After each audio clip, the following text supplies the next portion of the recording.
Bitcoin is a digital currency which aims to do away with all the problems we have paying for things online. You may think that the system we have is pretty good. But everything we buy today has to go through a bank or credit card company who take a cut of the transaction and who rely on our trust that they'll do everything right. After a while, those payments start to build up. And added to that is security. You have to trust your card company to keep your details safe. Many people have tried to work out how to have a payment system without that middleman.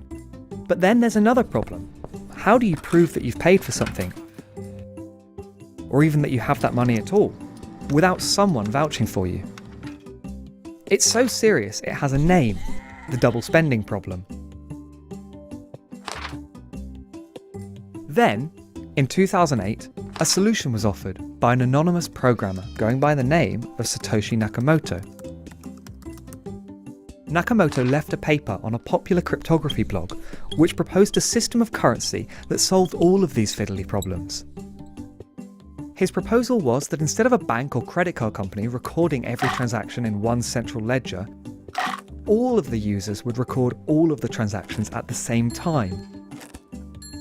As a result, any attempt to fool the community would be noticed and the payment rejected. No one user, government, or bank can force a fee on a payment or control its flow. The result is a cheaper, quicker, and easier way to spend money, even across national borders. So this is Bitcoin, and it's already starting to have an impact on people's lives. Within months of the proposal, it was being used to buy and sell goods, although not always from the most scrupulous of traders. But it's not all shady businesses. Some shopping sites take it. You can buy pints in London and even pay for your university tuition.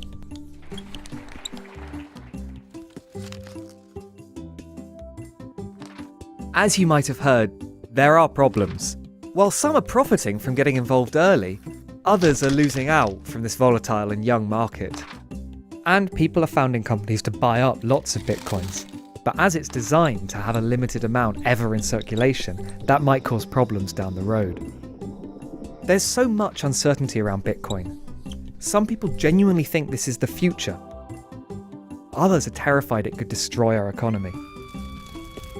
But many from both sides agree that if we could get Bitcoin to work, or something like it, if we can trust a digital currency to work without the middlemen, then the way the world economy functions could be transformed for the better.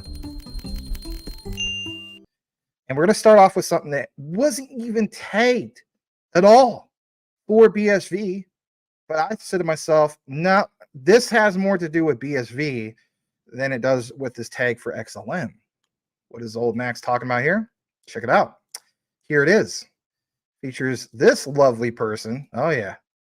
Yeah, Jamie Dimon, JP Morgan. What the heck does he have to say live from Davos, right? Well, this guy, who is God of Wave Crypto, says, AKA Satoshi is the CIA. Don't agree with that, but teach his own. I'm not going to shoot the messenger. He says they will make a mockery out of El Salvador and erase all BTC because the bankers were behind it for, and I'm not going to mention that. You guys know what that is, but I don't want to get shut down on YouTube. And of course, BlackRock likes XLM, ask Ukraine. Yeah, that's a good point. The point is, though, what Jamie Dimon is going to say here. Maybe you saw this clip, maybe you didn't. But after you do see it, I think you'll lean more towards, yeah, I know why Max included this on BSV segment. Yeah, let's go ahead and play this. There's only 25 seconds. We'll jump back into the outline here a bit. Here we go. Yeah, but gold's limited in supply. So is Bitcoin. And it's been used. So you think so, huh? I do. I think there's a good chance that when Bitcoin, when we get to that 20 million Bitcoins, they go to 42. No, that Satoshi's going to come on there, laugh hysterically, go quiet, and all Bitcoin's going to be erased. I think, man. How the hell do you know it's going to stop at 21? I've never met one person who told me they know for a fact they take that mathematically, it can't happen because Wow. Isn't that what we've been talking about? Didn't Mike Cornwell, Elon Musk talk about that? That he did. We pointed this out last week that what is going to happen in regards to this Coppa trial. I know I always messed up the pronunciation. I'll get it down. Tomato. But what's going to happen in regards to this? Like, is Craig Wright just basically going to be like, you know what? You guys really want me to do this? Here we go. You know what I mean? And some of you guys have stated, well, technically he has. Remember the whole thing with the, $1 million worth of BATC and so on, sending it over to BSV? Does anybody like? I think more people should talk about that. I don't think enough people do. We pointed that out last week. Then you hear Jamie Dimon mention this. Why would he mention that? It's so strange, especially when it comes to him, because he's the type of guy who told his employees, I don't want a single employee buying Bitcoin, right? And if you do, you need to sell it. So basically, this panic, and as the saying goes, somebody of high influence, when he speaks, Jamie Dimon, people listen. Yeah, people listen. People buy, the rumor, and they or sell the news. If anything, he sold the news. It created panic. Is this going to be another case of that panic? When we talk about people talking in code, that reference in the past, Larry Fink and so on, when he talks about Bitcoin for cross-border payments and so on, how could it be BTC? There's just no way. 5 TPS. So to hear Jamie Dimon literally mention this and the sell-off, if you will, it does kind of make you wonder, like, do these guys really know what's really going on in the background? And for a lot of you guys who have been studying and researching this stuff for a while, you're saying, yeah, we know. Is El Salvador going to be screwed, blued, and tattooed, as my dad used to say? I don't know. But guess what? That is scary. If I lived in El Salvador and they were all, or I should say they are all in on BTC, I'd be extremely worried about that, right? Like, shout out to Legrand. He's from Venezuela, right? He remembers the whole thing of, seeing an entire nation's economy go down the drain, if you will. So literally, is El Salvador next? I don't know. I don't know what's going to happen with that. But if we're talking about connecting the dots, like we always do, I think that's something to point out. Now, jumping more into this, check this out for a second. By the way, that tweet from that little clip, I did retweet that. Other content creators are sharing this as well, so I can't take credit of being the only guy doing this. And it's not about that. It's about community. It's about sharing what's going on with the community, the news, and so on. But it's Teranode, okay? So this right here, this whole thing with Teranode from CoinGeek, January 12th, this was brought up. New Teranode features to push BSV's blockchain capabilities beyond its limits. Well, I did bring a few of the things from other people from the community. I did see that one that I think Cool Cat, you were like in the guy's comments, and you're sharing your own 2 cents, which is cool. And so I took a little bit from that to kind of blend in and outline. I have other research, right, where we have Dr. Craig Wright talking about some of this stuff. But check this out for a second.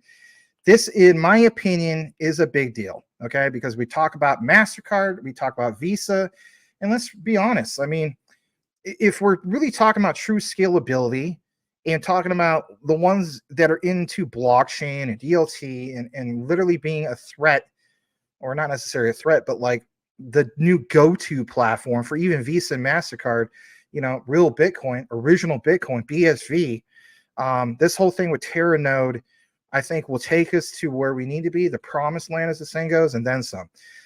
For one, like it says, the team today, at least, what was it, guys, back on the 15th, I'm sorry, 12th, sorry.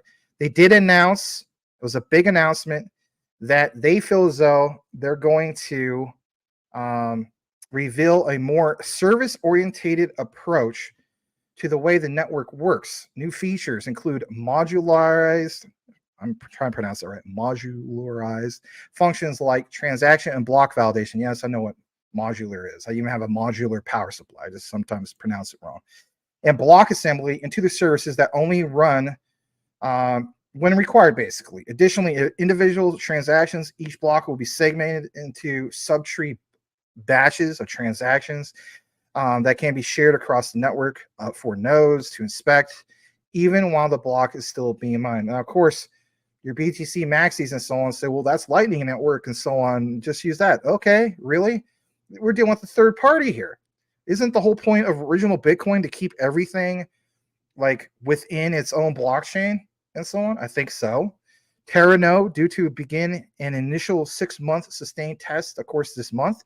Major upgrade for Bitcoin node software, ground up rewrite of BSV blockchain's architecture designed to scale horizontally, and we'll get to that Craig Wright segment here in a bit. Provide new microservices for developers, applications, users, while still following all the fundamental rules Satoshi Nakamoto set out for Bitcoin 15 years ago. That's why I'm pointing out. So this claim of BSV being original Bitcoin, I think it is. Everything aligns. All the evidence shows, at least in my opinion, that it is. Again, a lot of people can agree to disagree. To each his own. But getting into this, I like some of the key highlights here because there's a lot that's mentioned here, and I don't want to, get into all of it because it's just going to be reading all verbatim. So my thing is, I'm going to take you down to this part, right? There's at least 14 microservices in Teranode, if you weren't aware of it. Each can handle a different network and validation functions. The list includes node services like propagation, transaction validation, block assembly, and block validation. Overlay services, because I think it was like maybe 2 or 3 videos back, we talked about the significance of BSV and overlays. They include a legacy peer-to-peer network bridge, peer service, UTXO, lookup services, ban list, and transaction submission, which is called ARC. No, not ARC block. A message broker takes care of communications between the services, transaction status, stores, tracks the status, and other metadata of transactions within the system. What does it mean in layman's terms? Utility in motion, basically, not a nothing burger. It gives you a whole breakdown of how this all works if you want to look more into it. But it's there, right? It gives you a whole descriptive thing of how it all works. I remember Craig Wright talking about Merkle and how it, all comes together. So I'm not going to get into all this about the services about this, but what I will get down into is this down here. Yes, the block sizes. Look at this for a second, if you weren't aware of it. So BTC, this whole thing in regards to this compare and contrast, because at the end of the day, you guys want to know about this. Standard Bitcoin transaction model, what about Teranode? Adopts an extended format with extra metadata, improving processing efficiency. Okay. What about the whole thing about blocks? Michael Saylor always brags about, well, just hold on to BTC forever. It will, you have these things with the blocks, and that's what really stands out, yada, yada. Look at this. BTC transactions are grouped in 2 blocks. Direct transaction data is stored in the block, okay? Each block is linked to the previous one by a cryptographic hash, forming a secure chronological chain. With Teranode, though, it differs from traditional Bitcoin blocks by containing subtree identifiers instead of direct transaction data, streamlining validation processes. What's a nice way of being able to kind of put that for you, everybody can understand? Well, think about how it's literally explained. Okay, so it's like this. You're going through like an orchard. Just hear me out on this. I mean, I do the same thing when I used to teach. All right, going through an orchard. You want to, there's a specific, I don't know, apple on the tree that you're like, man, that is the biggest apple. I want to get that one, right? Well, it's at the top of the tree. Okay, well, I have to reach all the way to the top of the tree or get a ladder or something like that. Well, I guess I get the ladder or something like that. It's going to take a lot longer for me to get the ladder, get to the top of the tree, pull that down, gather it, maybe eat it, and so on. What if you had just simply a tree in which is flourishing with, for instance, all of these all these different clusters, right? A great big juicy apples, if you will. And they're all just about as big as the other one and so on. And they're readily available for you. Would be make a lot more sense just to reach right there and what's in front of you and pull that right off. Yeah, it would, compared to just getting a ladder and going to the top of the tree and pulling that down, yada yada. Is that why it's 5 TPS versus the other? Well, where the case be, could be. I know it's a crazy analogy, but that's honestly the way I look at it. What about the block size? Michael Saylor was always talking about block sizes and so on. And let's face it, even Satoshi, Craig Wright. So originally capped BTC is at 1 megabyte. Woo, wow, 1 megabyte. My God, what is it, like 1998 or early 2000s all over again? Originally capped at 1 megabyte, restricting transactions per block. Ridiculous. How about this with BSV with Teranode? Current BSV expands to 4 gigabytes blocks, increasing transaction capacity. Teranode removes size limit, enabling limitless transactions per block. This is where you get that whole statement like from Satoshi of, yeah, it's going to be like trillions. I mean, it's already impressive as is. You know, I mean, don't get me wrong, guys. I love Quant. I love a lot of these other ones. XRP, I recognize it as opportunity. But I will state this. If we talk about scalability, block size, transactions per second, even if a person's get into, you know, BSV, fake Toshi, okay. Again, the utility. Let's say Craig Wright never existed. Let's say Satoshi never existed. It was just a group of people. People are going to give me hell about this. So of course Satoshi exists. Otherwise this never would have got written. True. Sorry. But my thing is still, if we're all about pounding our chest to utility, right, and recognizing like, does this have something solid? This blows everything else out of the water. Nothing comes close to BSV as far as this real utility if we're talking about transactions and so on. Now, when it comes to quant, like, I mean, I'm a firm believer, like everything is connected to it. That's one thing, right? But as far as like actual micropayments and like it says here, transactions per block, I mean, somebody please tell me anything that comes close to this. I've heard other, you know, debates like, for instance, well, DAG claim they have, you know, infinite scalability. Okay. But to this degree, I really don't think so. And that's no bash on DAG because I think DAG is solid. I'm just throwing that out as an example. All right, how about this for a second? TPS, process transactions per second. 3.3 to 7 transactions per second. Ooh, wow. In reality, it's like 5 on average for BTC. This whole thing with Teranode with BSV guarantees a minimum of 1 million transactions per second. That's the minimum? Really? Like, yeah, freaking Lil Jon all over again. Yeah, okay, like, wow. This is more than 100,000 times faster than BTC. So are they really talking in code? I think they're talking in code. Because you're going to tell me you're going to use the one that's 100,000 times, right, slower for a cross-border transaction, Mr. Larry Fink of BlackRock, or Mr. Jamie Dimon of, you know, JP Morgan. Give me a break. They don't call it BTC. They just call it Bitcoin every single time. Bitcoin. Interesting. All right. So there's this, how a Teranode enables unbound scaling. Interesting. Let's play this for a second. I'm going to have to stop the screen for a second, share on the other screen. Give me a second. And yes, let's just get to this for a second. So I already have another one that's on the other screen. I think I might just go to that, but this is good stuff. Yeah, I already have this. This is the same one. So let's think it was a different one.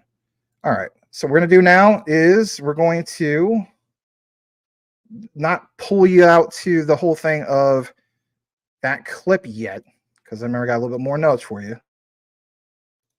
Check this out. This is another thing that needs to be highlighted. Then we'll get you over to the whole thing of the video. So I thought this was worth pointing out. This is from bsvblockchain.org, if you're wondering where the highlight is. I'm going to go ahead and drop this into the comments just for those that want to nerd it out real quick. By the way, shout out to Selma Flood. Glad to have you in attendance tonight. So here it is. Let's share this. Okay, cool. It's on the screen. My bad. So I said to myself, I want to put myself in your guys' shoes, you know, because at the end of the day, yeah, it's DYOR with Max, but in reality, it's, you know, do your own research for all of us, right? Who is really going to use Teranode? Is it a nothing burger? Is it just this really awesome thing that we're going to boast about, but nobody's going to use it? I thought that was a legitimate question. Well, Teranode is meant for nodes catering to the transaction processing of large volumes from users. When enterprises, and when I saw this, I said, ooh, when enterprises or governments, start using the blockchain network for various use cases, they might choose to either contract with nodes or run their node. Why am I pointing this out? Because I think at the end of the day, when it comes to, for instance, enterprises and even the government, fake Toshi or real Toshi, this pounds it home that much more that, guess what? Does the utility speak for itself? Yes, it does. So again, this whole notion of not being into this particular project because of quote unquote fake Toshi or real Toshi, put that aside for a second. Come back to reality, and the reality is this. And I get the whole thing of, well, BTC has the trust. Okay, I get that. But what is the thing that's going to survive the test of time, guys? You know what the answer is. It's innovation. Because if it was only trust and not innovation, then why aren't we still using America Online? Or how come we're not still using Netscape and CompuServe and stuff like that? Because those things just didn't get with the time, right? So yes, the government enterprises might choose to either contract with nodes or run their node. These volume-hungry audiences are the customers of the Teranode initiative. Oh my God, that sounds incredibly bullish. Think about how many different blockchain projects are out there and DLTs and you name it that would just dream to even be mentioned in the same breath of a possibility. Now, when will this be ready? Everybody's going to ask that, and that's why I bring it to you guys. Since Teranode software is a microservice or service component-based architecture design, each component gets worked on its internal design to make it fit for purpose. Oh, so you mean they don't just throw something together and hope for the best? No, they do not. Well, who else is currently doing that supposedly? Well, you could say Cardano, but does Cardano scale like BSV? Hell no. Doesn't even come close, right? And of course, hold Cardano, so don't shoot me on that one. Some of these components are already built for scale. Some, of course, are part of what is shown to an audience in the demo, but some components are still being worked on. And again, this is a report from last year, but still valid because we do want to have an idea of what's going on with this. Currently, the transaction volume of the node support is quite comfortable to be supported by the SV node software itself. And when you get more into this, they talk in reference the whole thing about 25,000 TPS, and this was last year. So we went from 25,000 TPS to the example we just shared with you in regards to what? A minimum of 1 million TPS. You want to talk about progress. I don't know of anything else out there that has the progress that BSV is doing. But as a result, not enough people talk about this because what? Mainstream media will dominate the negative side of the things, such as the whole thing with Dr. Craig Wright, fake Toshi, right? Taking your eyes off of the prize with is what's his name from 3T Warriors Academy would say, you're paying attention to this and this whole other thing's going over this way. You know what I'm talking about. So currently, transaction volume of nodes is quite comfortable to be supported by the SV node software itself. I restate that. Let's now take you over to this. And that is basically speaking, this video, which was from 6 months ago, talks about Bitcoin at scale is all about micropayments. Here's why, from the horse's mouth, the head honcho, the 5-star general of the BSV army, if you will, Dr. Craig Wright. Okay. On this segment, he's going to talk about Bitcoin at scale. It's roughly about 6 minutes.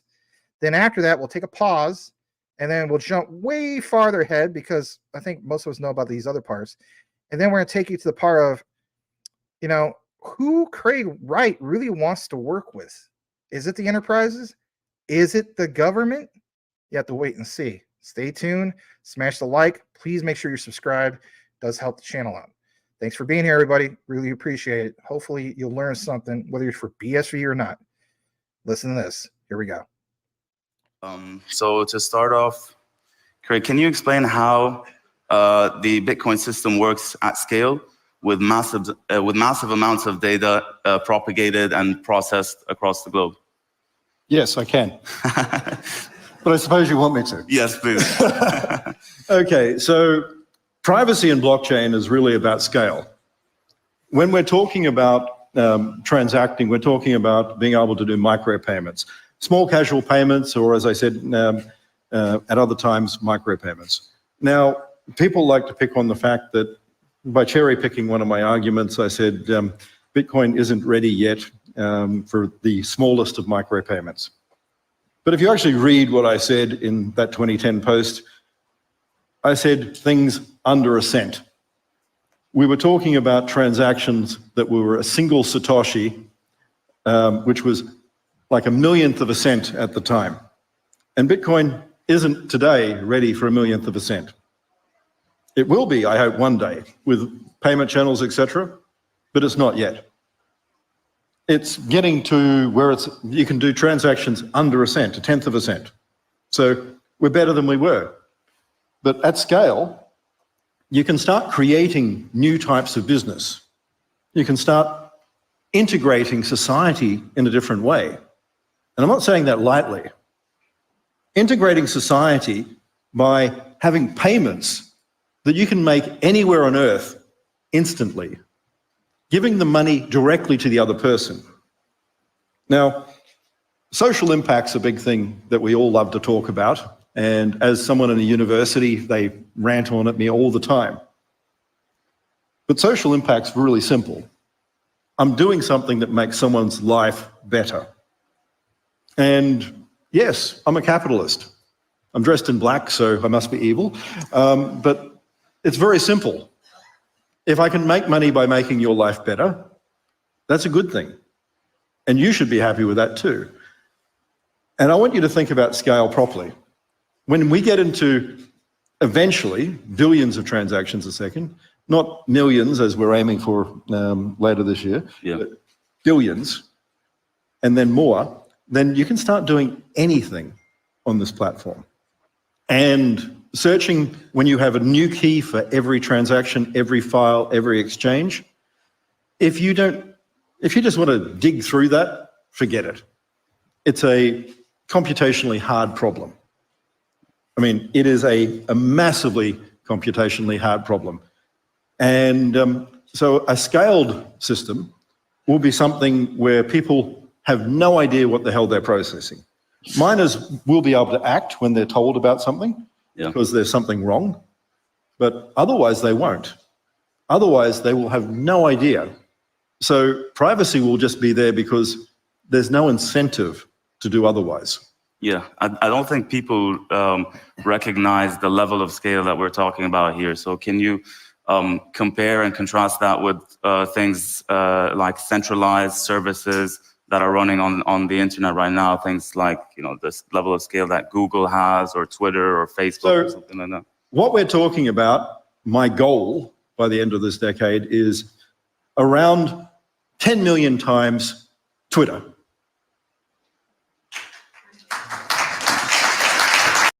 If you have at least $50,000 saved for retirement right now in 2023, did you know that you can legally be... So Twitter have had problems in the past. Mr. Dorsey sort of had a few things where there were, during Arab Spring, and a few areas where people jumped on and started tweeting a lot. Twitter's had outages and problems. I'm not talking about little tiny Twitter scale scaling. I'm talking about real scaling. So what's unique about Bitcoin that it allows it to scale to these levels much more than something like Twitter or Facebook? So the nature of the Merkle tree structure, binary tree, is such that we can basically shard the thing, not across nodes the way that Ethereum talk about for decentralization, but so that we can actually have corporations running all of this in an index UTXO store, so that we can actually put that out there at scale. And then we can horizontally scale practically everything in Bitcoin. Now, as we do that, it's a complex problem that's taken years to get through, and the team is still working on some areas, because getting to millions of transactions, as we're getting close to, is very different to billions. And we're going to have to re-engineer a whole lot of problems again after this year. And yeah, so you've spoken about a master's thesis that you're working on where you need to identify certain locations across the globe where there are very low latency in order to be able to propagate the level of bandwidth across the globe. Can you elaborate on that a little bit? So yes, one of my qualifications I'm doing at the moment is actually geography. Apart from learning how to do maps, which was actually part of what I had to actually learn, I admit they're the ugliest maps in human history, but technically they still got me an A. But trying to figure out where to place different machines is important. So if you think about the latency of this type of network, structuring a global system requires that the sending of data around the world has to be incredibly fast. Now, a lot of companies in the dark fiber sphere do this. When you're talking about sending data for financial transactions, there are algo traders who do this very well, but they're also very secretive. They don't like talking. And you guys just hear a few of the things that you mentioned. So for one, secretive, right? Back to the whole reference to, I hate to say it, Jamie Dimon, secretive, talking in code. Larry Fink, secretive, talking in code. It just kind of makes you wonder.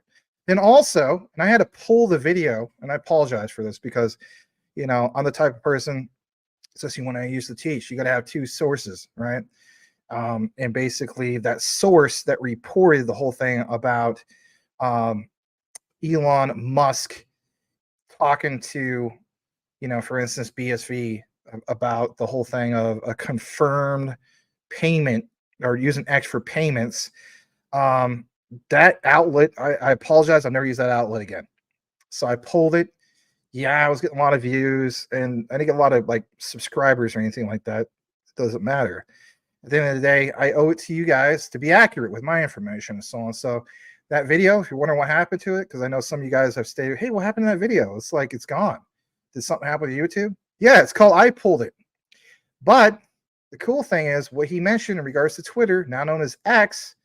So see what you want, even though I had to pull it from that source in regards to hey, is Elon Musk really talking to BSV about this? Could very well be that, behind the scenes in regards to NDAs. But the other key thing is what you just literally heard him say, or Dr. Craig, right, in regards to scaling up even the likes of Twitter.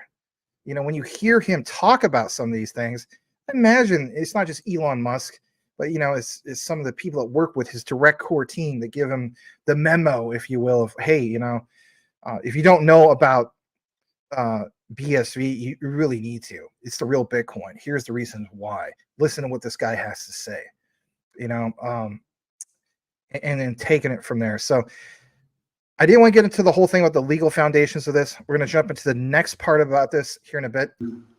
have drive and energy and want to change and alter things. I want someone who will take ideas and run with them, even if it means going off on their own. So we had a guy now that I've been reading his proposal, and he, like Sean, was with nChain, and he didn't think he could do what he wanted to do in nChain, so he's run off and started his own business. And I met with him, and he's put forth a proposal and saying he wants licensing and things like this, and that. And even if you leave and you create something, taking the ideas so that they're no longer mine, and we have to try and bribe you with money to give equity, then that sort of person, someone with drive who wants to make something better.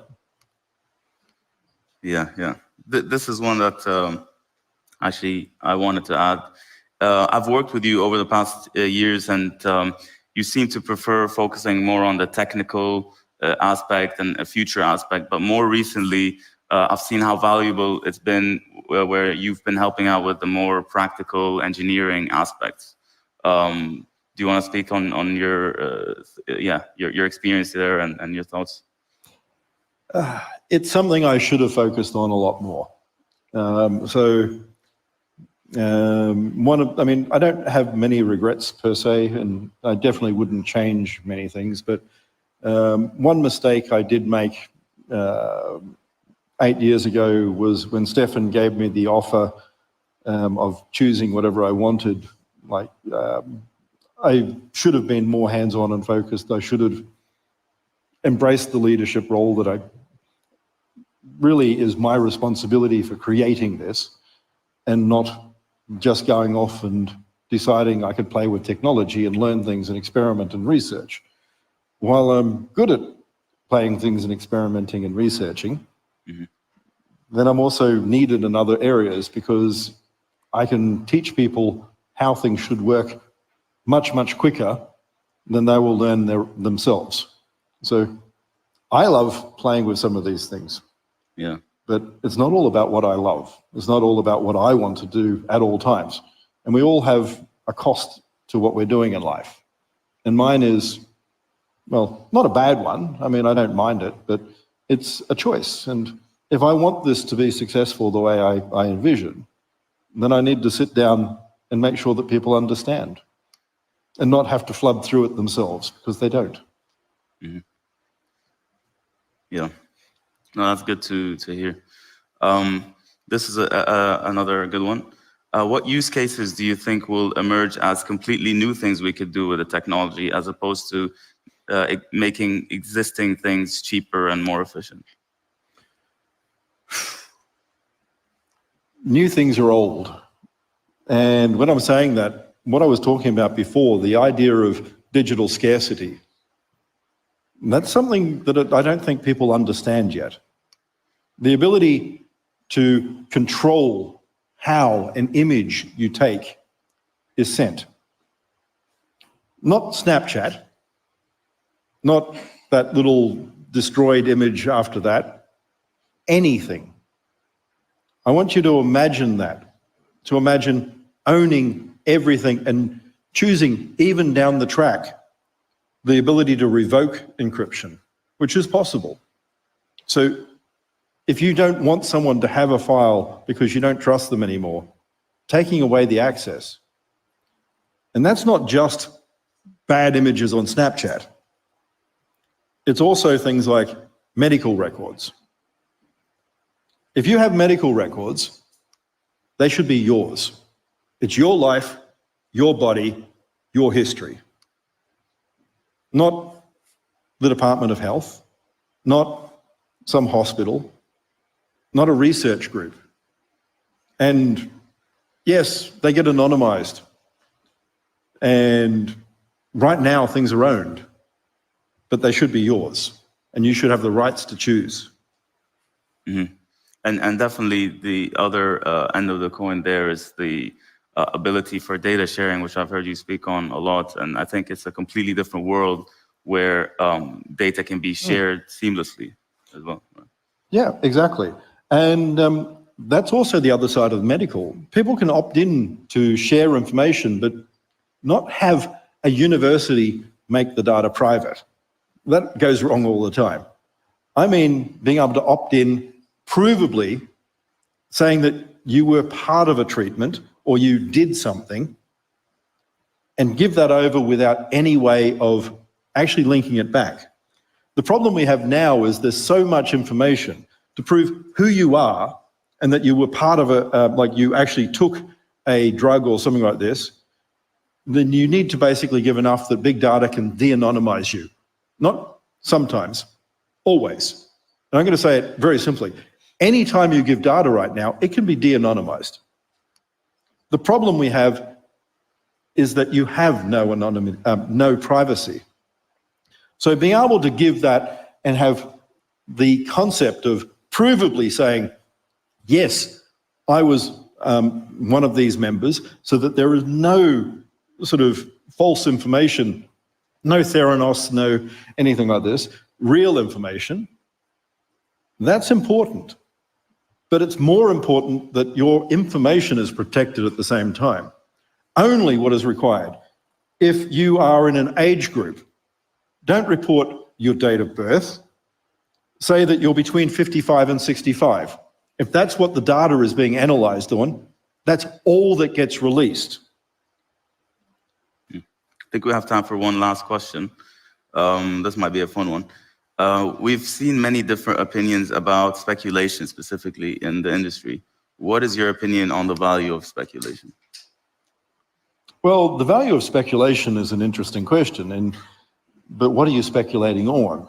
I mean, I can speculate on the weather, and there are people who will pay me to, anyone can gamble and do that. But when I'm talking about speculation, I'm not talking this industry we have now. You've spoken about like futures markets and exactly. So in my last masterclass, I talked about the concept of bills of exchange and bills of lading, etc. They have value, but no one's going to pay you more than the value of the goods. It's not like this silly world we have now where my boring ape can go up in value because someone wants to money launder with it.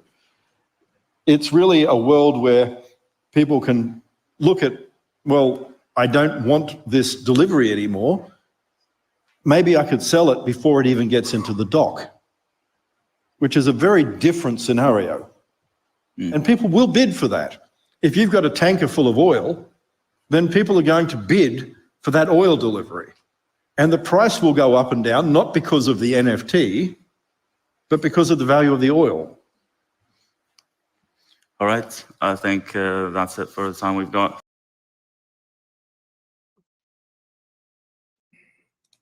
All right, there's a little bit more about it, but it's just, you know, them applauding Dr. Craig Wright and so on. So I thought I would shut it off there. Obviously there's more about this, but it's so cool to see that, you know what I mean? Like, I don't know about most people, but who wants to listen to just old Max rant about stuff, right? You got to have some visualizations, and who better to share it than, you know, Dr. Craig Wright. Now, jumping back to this, remember how we talked about Visa, MasterCard earlier? I thought this was good. This is from a site called Statista.com. It has some statistics I want to get into. It's not like, you know, it's going to take like 20 minutes to get into this, but I'm going to drop this into the comments as well if you're the nerd that wants to look at this. So there it is. But basically speaking, let's go ahead and pull this up as well. This is somewhat recent. I think of November 17th, 2023. So yeah, not too far away. And I'll try to blow it up just a little bit more where you guys can see it. Okay. This highlight, Visa, MasterCard.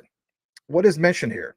Union Pay transaction volume worldwide 2014 through 2022, of course, published a few months ago. Nearly 4 out of 10 global card transactions in 2022 took place with a Visa branded card. Roughly 242 billion purchase transactions worldwide involved Visa payment cards that year.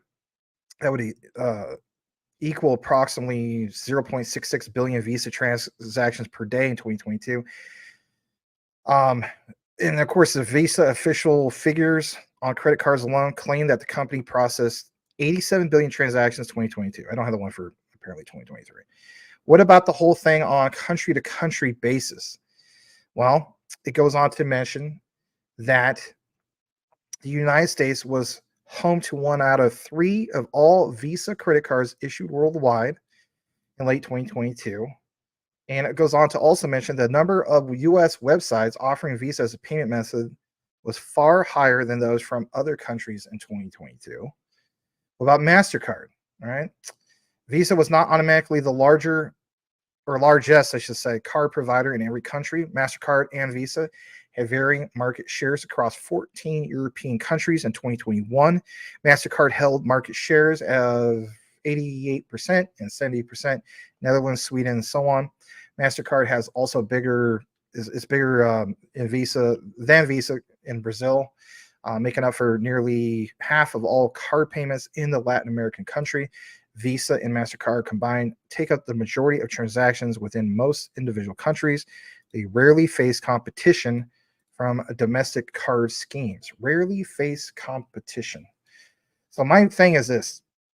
You better believe that these two recognize who? BSV. And we talked about in the past, especially when it comes to MasterCard, is there a real legit partnership and so on? So people say, well, kind of, but they don't come out and just flat out say it. To each his own. I think they are very well aware of the technology, whether they're for, again, the whole notion of Craig Wright is Satoshi or not. It's just simply recognizing, hey, we want to be innovative. We need to get with the times. This is where the future is going to. And if that's the case, and we're always talking about payments, whether it's Ripple's XRP for cross-border payments for the big financial institutions, central banks, you name it, Stellar when it comes to, that peer-to-peer and so on. You have to recognize the one that is the fastest of them all, and this blows the competition away. This doesn't mean I'm going to become a guy that just buys BSV only, but I definitely recognize the utility. So I thought I would bring that to you guys. And the other thing I want to jump into is actually some data that was shared from another channel, but a lot of people were citing this. This is good stuff. This is from coin.dance. I don't have to drop it in the comments for you guys. You can just go there yourself. But this is I think something else to definitely get into. And it's basically information on the eCash staking rewards mainnet launch, like it says. That's news, I should say. But it has all this stuff, all this information. And here's where you want to draw your your analysis, you draw your eyeballs to. Far right side of the screen, Bitcoin SV, like it says, currently at like $71. Block reward halving, as we know, 80 days. It's going to be on 4/13/2024, if you weren't aware about that. Look where this is all currently at, Why point out some of this stuff? Well, because Teranode is going to take this to a whole new level, okay? And you see some of the statistics on some of the other ones, right? Your traditional BTC, BCH, eCash, formerly known as Bitcoin ABC. Look at this, transactions, basically. You have, for instance, 25.38% of new Bitcoin transactions are taking place on Bitcoin SV network. Huh. What the block sizes? Because we were talking about that earlier, right? 91.98% of new data generated on Bitcoin blockchains are currently stored on the BSV network. I mean, if it's a big nothing burger, you could sure talk me out of it, right? I'm kidding. You couldn't talk me out of this. So there's a lot of stuff that's to be mentioned here. And of course, this is back to the whole thing of what was shared even on other channels, and some people talking about it on X. What I want to do now, before we wrap up this whole thing about the BSV coverage, because we do have, I think we're about roughly 80% into this right now. So what about this whole thing about Teranode? Okay, why is it such a big deal? And if anything, will Teranode collapse BTC mining by ramping up transactions on BSV? Right, that's why we show you some of this stuff. It's a legitimate question. What would be the significance of if this was to happen, and what could it do towards the fears of course, BTC crashing? That's why you guys see the topic of the show, the crash with Max. Well, I looked more into this. Basically speaking, the claim that BSV Teranode will collapse BTC mining by ramping up transactions on BSV is a very complex one. I don't have all the answers. This is what I gathered. You can agree to disagree with it, and if anything, it's okay. I welcome some of that. But there's arguments, of course, for and against the potential impact of all this stuff. I mean, some people point out that if BTC crashes and it represents, that and Ethereum represent 81% of the overall crypto market, why would you root for that? I'm not rooting for it, but I'm also looking at the reality of it. I'm also looking at the concept of supply and demand. I mean, at the end of the day, for a lot of this stuff that we're invested in, it's kind of like betting on the right horse. I hate to say that, but it's true. But we're going to look at both claims, okay? I think this is valid. So in the process of doing so, we're going to do some comparing and contrasting just for a brief bit. And I want to get into this part. So what about the arguments for this claim, okay? Well, for one, Teranode's potential transaction volume. Back to the whole topic of where we started out from the CoinGeek article that we started off with. So Teranode right? They aim to handle millions of transactions per second. Remember how we were talking about like at minimum, right? This, of course, is going to significantly exceed Bitcoin's current capacity, as in BTC. For all of us that are saying, BSV is real Bitcoin. Now, keep in mind, this could incentivize miners to switch to BSV for the increased profitability from transaction fees. Now, let's pause on that for a moment. Why is that so significant? Why point that out? Well, what's a perfect example? Perfect example of what we've seen last year is what happened with Ethereum Classic. Miners who, whether it's an ASIC miner for what was then, for instance, Ethereum, when it was proof of work before they went to proof of stake, they didn't invest in these, pieces of mining rigs for no reason, just to have it, their investment be wasted. So miners will jump ship quicker than a dev jumps from Ethereum to like Stellar, Sorbonne, and so on, right? It's a common thing and it will happen. Don't think it won't, because it will. Because of increased profitability from, of course, transaction fees. What about the larger block size? Well, we did talk about that. BSV's larger block size will allow block sizes significantly larger, of course, than BTC, and it's going to enable more transactions to be included, of course, in each block. This could further attract miners seeking, of course, higher efficiency. True. What about the hash power competition? Well, I'm not a miner, never claimed to be. I always thought about doing helium, but that's a whole different story. But the increased BSV mining could divert hash rate away, of course, from BTC, potentially reducing its security and lowering its price.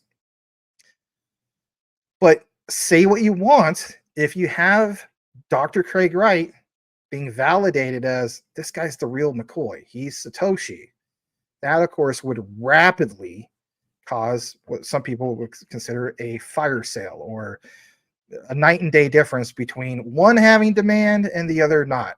Does this give fuel to the debate of Dan Pena?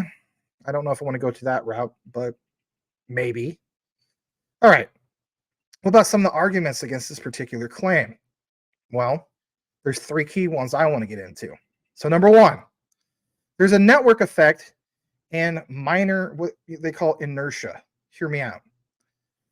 BTC's established network effect and vast miner base might be difficult to, of course, displace. True, I mean, it's been around forever, even with all the FUD. Miners may very well prioritize the stability and security over potential short-term gains from BSV, or just because, hey, the world trusts this a lot more compared to the other. But again, back to the whole thing of, well, what about the outcome of the COPA trial? Hopefully I pronounced that right this time. People are like, stop saying COPA. Tomato, right? True. You got to keep in mind that, Teranode is still under development. True. Even though we have this whole thing of scaling up to a minimum of 1 million TPS. But you got to keep in mind, scaling BTC at such higher rate presents various technical challenges, and this is where BSV will shine. We'll see. What about the uncertain impact on, of course, BTC's price, for positive or for the negative?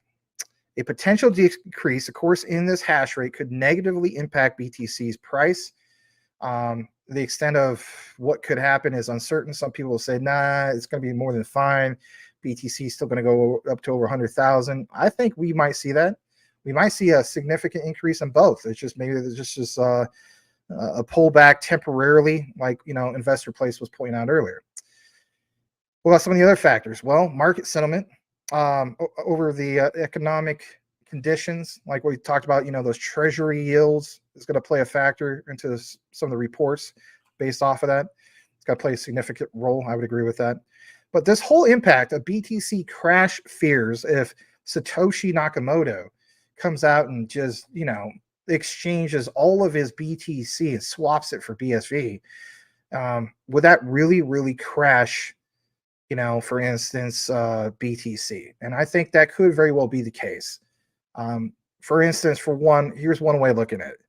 we talk about the institutions and what they're going to do, especially when it comes to ETFs and stuff like that. So BlackRock always stood out at the forefront because they had $10 trillion worth of assets. Some people point out that there's no way that, BlackRock is going to tokenize all of their 10 trillion in assets. True. But even if they just did 10% and put it into the overall crypto market, that would be significant. Well, if BSV, for instance, was able to, I should say, have a significant pump because Satoshi is Craig Wright, well, what would be the long-term and short-term effects? Well, again, back to the whole thing about the miners. It's unlikely to cause BTC mining to collapse in regards to this crash entirely because of the short term. You got to keep in mind there's increased competition, and it could impact, of course, BTC's mining. And, of course, that can make things difficult even more so for these miners. And let's face it, the halving coming up is going to make it even that much more difficult for if it's worth it to them. But long term, in regards to Teranode, Teranode itself proves, if it proves to be successful, and I think it will, I mean, innovation wins in the end, excuse me. If Teranode proves successful and attracts a significant portion, of course, of miners, it could potentially impact BTC's dominance, of course, in the long run, whether you're for that or not. This scenario, like it says, basically, of course, what I gathered is that this is speculative, faces several hurdles. Everything faces hurdles. But this impact on BTC crash fears, like Dan Pena says, for the whole thing to just crash, go to zero. While short-term volatility is possible, keep in mind BSV's potential impact on BTC's fundamental value is uncertain, unclear. BTC's underlying tech and its established position in the crypto market, of course, remains strong, even with the prices at 39K. Therefore, some people feel as though BSV is unlikely to be the sole catalyst for a BTC crash. But again, I'm more leaning towards the outcome of what's going to happen with this trial, and also recognizing that Teranode is a real thing that is literally coming for the neck of BTC. All right, in conclusion, here's something to think about. Whether BSV Teranode will significantly impact BTC mining or, of course, alleviate BTC crash fears for you, me, and the next guy out there, you have to keep in mind the argument on both sides of the equation. That doesn't mean I'm for one side or the other. I mean, I'm sticking more towards BSV. That's just my opinion. But I think there's valid points that need to be considered, and that is the outcome of all this will depend on various different factors. And that does include Teranode's technical success, the miners' choices of where they're going to go, and of course, the thing that we don't want to talk about every day, and that is the overall market dynamics of how this all works. At the end of the day, evaluate all sides of the argument. That's what I'm trying to do. But if I had to pick one as far as what one is going to shine and win in the end when it comes to true innovation, scalability, and so on, yeah, it's BSV all the way. But at the same time, it's interesting to see how this is all going to pan out in the end. So with that said, thought I'd share this all with you guys. Pay more attention to the whole thing of Teranode. We'll talk about more in the future, here in the near future.